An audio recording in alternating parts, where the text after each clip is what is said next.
রাস্তার পাশে বসা মামাদের মতো বানিয়ে ফেলুন মাত্র 2 মিনিটে অসম্ভব মজাদার এই চাউমিন বা নুডলস রান্নাটি, যা বানাতে খুবই অল্প সময় লাগে আর খেতে অসাধারণ। তো এই জিনিসটা বানানোর জন্য আমাদের প্রথমেই প্রয়োজন, এখানে হচ্ছে আমি নিয়ে নিলাম 1 প্যাকেট নুডলস। দেখুন এটার মোটার অংশটা কিরকম, এত বেশি মোটাও না বা এত বেশি চিকনও না। মানে মামারা হচ্ছে যে নুডলসটা নেয় তো ওইটা হচ্ছে অনেক বেশি মোটা, তো আমার কাছে এত বেশি মোটা ভালো লাগে না, এই জন্য হচ্ছে আমি এই নুডলসটা নিয়ে নিলাম।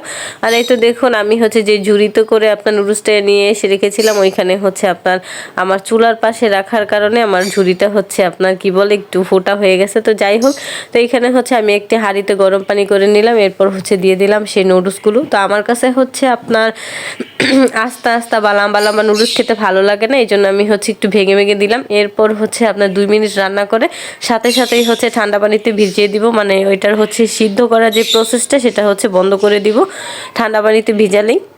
তো এরপর হচ্ছে আপনার নুডলস রান্নার জন্য যে মেন ইনগ্রিডিয়েন্টসগুলো লাগে ওইটা হচ্ছে আপনার এখানে হচ্ছে কেটে নিলাম, এরপর হচ্ছে চলে গেলাম রান্নার কাজে। তো প্রথমেই হচ্ছে আপনার চুলাতে একটি কড়াই বসিয়ে এর মধ্যে দিয়ে দিলাম হচ্ছে পরিমাণ মতো তেল, আর হচ্ছে যে উপকরণগুলো আমি কেটে রেখেছিলাম ওইখান থেকে দিয়ে দিলাম হচ্ছে পরিমাণ মতো কাঁচামরিচ আর হচ্ছে পরিমাণ মতো পেঁয়াজ। এইবার হচ্ছে এটাকে হালকা একটু ভাজা ভাজা করে নিব। এই তো দেখুন, মানে অত বেশি ভাজতে হবে না, একদম মরিচগুলো একদম ভেজে কড়কড়া করে ফেলতে হবে না, জাস্ট হালকা একটু ভাজা হয়ে গেলে হবে। এরপর হচ্ছে আমি এখানে দিয়ে দিলাম হচ্ছে সেই 2টো কেটে রাখা টমেটো। তো আপনারা হচ্ছে এখানে চেষ্টা করবেন 2টো টমেটো দেওয়ার জন্য, আসলে টমেটোটা একটু বেশি দিলে অনেক বেশি মজা হয় এই আর কি। তো এরপর হচ্ছে আমি এই টমেটোটা সেদ্ধ হওয়ার জন্য দিয়ে দিলাম পরিমাণ মতো লবণ আর হচ্ছে ঢাকনা দিয়ে ঢেকে দিলাম। আর এইখানে হচ্ছে আপনার চুলার আঁচটা মিডিয়াম টু লো হিটে থাকবে। তো একটু পর পর এসে নাড়া দিতে হবে যেন টমেটোটা আপনার কি বলে নিচে লেগে না যায় আর খুব সুন্দর করে হচ্ছে সেদ্ধ হয়ে যায়। এই তো দেখুন টমেটোটা খুব ভালোভাবে একদম গলে গেছে। তো এইবার হচ্ছে আর একটু ভাজা ভাজা করে নিলাম, এর পর্যায়ে এসে দিয়ে দিলাম হচ্ছে 2টো ডিম ভেঙে দিয়ে দিলাম।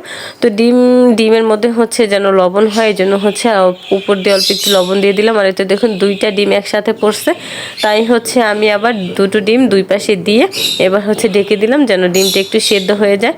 তো এই তো দেখুন ডিমটা যখন হালকা একটু সেদ্ধ হয়ে যাবে এরপর হচ্ছে আপনার খুব সুন্দরভাবে ডিমটা ভেঙে ভেঙে দিব, মানে ঝুরি ঝুরি করে দেব যেন নুডলসের সাথে ডিমটা খেতে খুবই বেশি ভালো লাগে।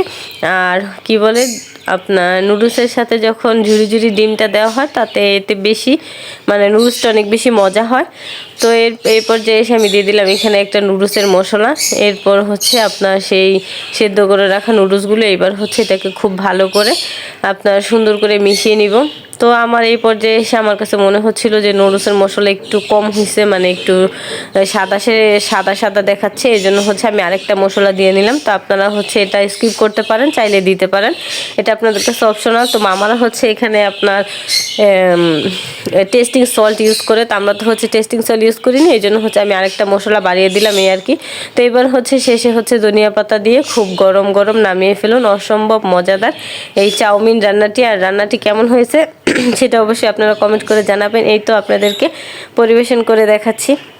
আসলে অনেক দিন পর আবারও ফুল ভিডিও নিয়ে আসছি, তো এই জন্য হচ্ছে একটু নার্ভাস লাগতেছে, মানে প্রথমের মতো লাগতেছে। আর এই জিনিসটা খাওয়ার পর আপনাদের ভাইয়ার রিয়াকশন দেখে বুঝতে পারছেন আসলে জিনিসটা কেমন হয়েছে।